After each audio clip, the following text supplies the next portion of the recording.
Okay, so I'm just leaving the gym and I had one of those really weird moments. I was on the squat rack, squatting quite heavy actually, and I had this peacock of a man come up to my rack and start doing chin-ups. And I was like, what are you doing? And he was like staring straight at me whilst he was doing it. All the other spare squat racks, he had to do that.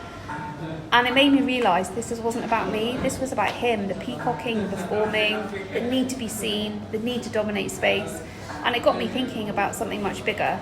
So I'm going to go home, I'm going to carry this on, this conversation, and I'm going to talk about toxic masculinity, the wounded masculine, and what happens when power becomes disconnected from presence. So I'm home, and the video is not going to be about toxic men at the gym. It's going to be about the emperor, divine masculinity, healthy embodied divine masculinity, and the emperor. I've got a funny story about this card. Well, you won't believe what happened. And I've been joined by my two little emperors. Emperor 1, Jock, and then Emperor 2, Luther. So thank you for watching. If you're like new to me, my name is Lauren. My YouTube channel is completely new. I've done a couple of videos.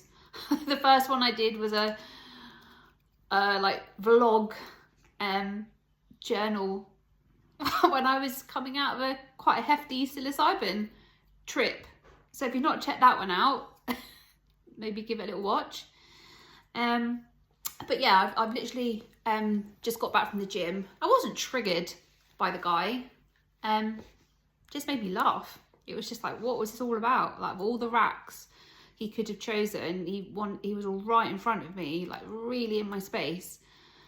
Yeah, so it kind of got me thinking about masculinity and the difference, I suppose, between like healthy, embodied masculinity that's balanced with the divine feminine, and then this kind of like 3D ego-driven masculinity. And kind of when I think about ego-driven masculinity, it's performance, isn't it?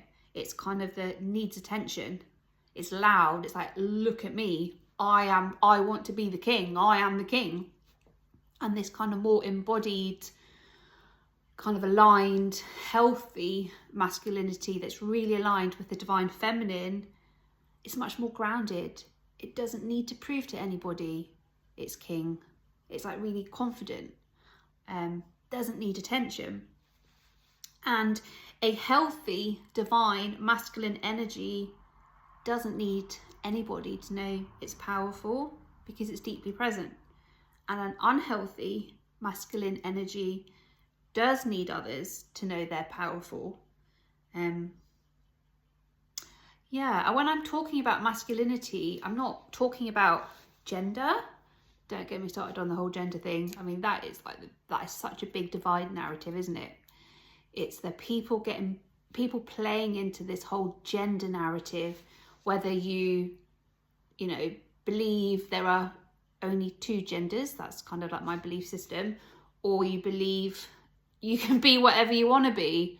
It's that kind of classic, let's keep everybody divided, and it's been really stirred up by those in control, the elites, the reptilian agenda, however you want to think about it. And I guess like for me, it's like not getting, like, don't buy into it, don't play into it, regardless of your view. And a big realization I had recently about all of that is, as humanity is ascending, as we're heading towards this, oh, it's 333 when I looked up then, as we're heading towards New Earth, which we are, it's happening. That's the great way. If you're the elites, if you're kind of wanting us to stay in this matrix 3D prison, then yeah, playing the whole gender thing to really suppress the divine feminine. You can kind of see, if you've got some discernment and take a step back, you can see what we're doing with that, or what they're doing with that rather. So I kind of like drove home from the gym. I was kind of contemplating about this kind of little what happened today. What was this here to show me? I'd already decided I was going to do this little video. And I was like, do you know what? When I get home, I'm going to pull a card.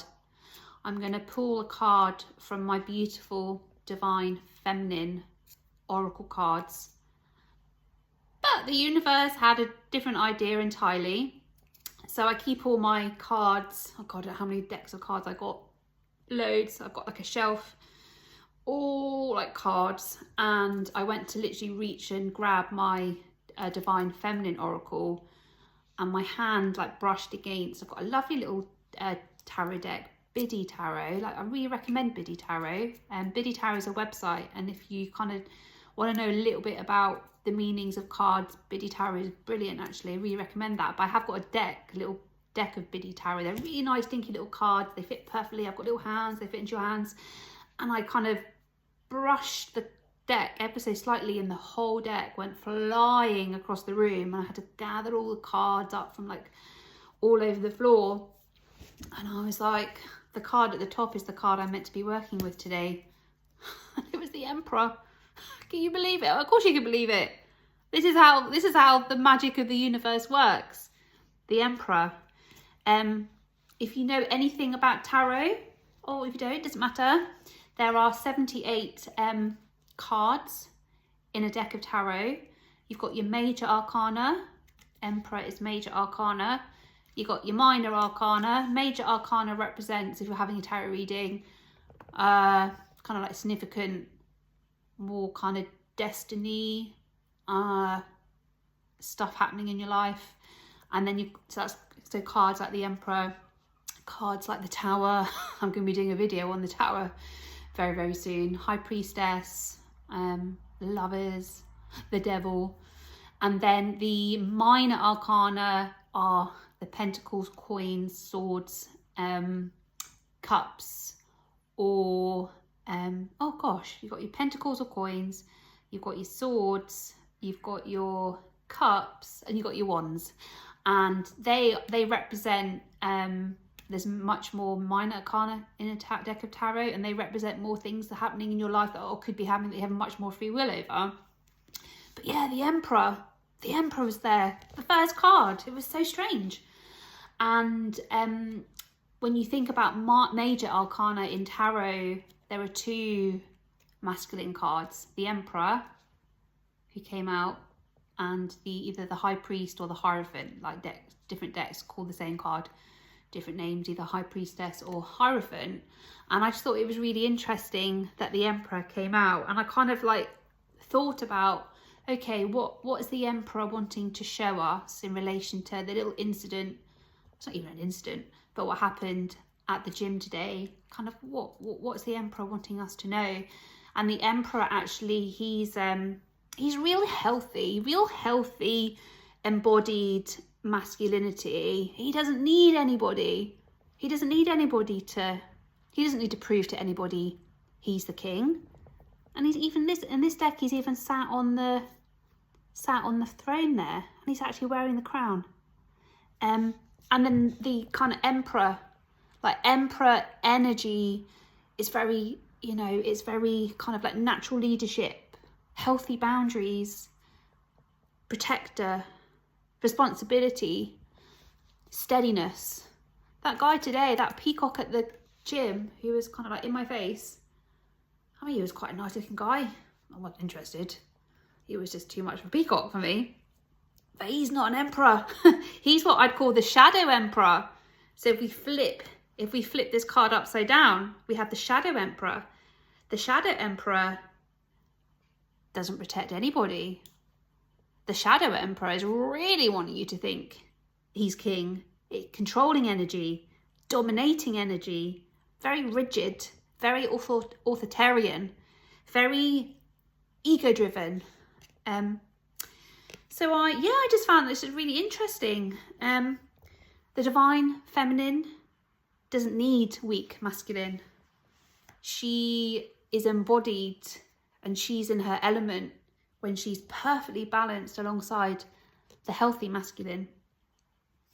So I just wanted to share these thoughts with you. And if you're a woman, you know, you want to embody kind of your healthy divine feminine, your healthy masculine. If you're a guy, the same. You want a good balance of divine feminine, good balance of divine masculine.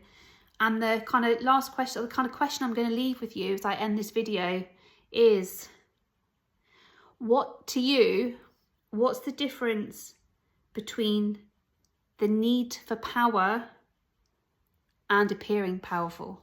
What's the difference for you? Thank you for watching. I am on Instagram. Please give me a little follow on Instagram. You can click on the little link in my kind of like on my bio, or on my kind of, you know, the information on my channel. And if you wanted to, it'd be great if you gave me a subscribe. Thank you for watching.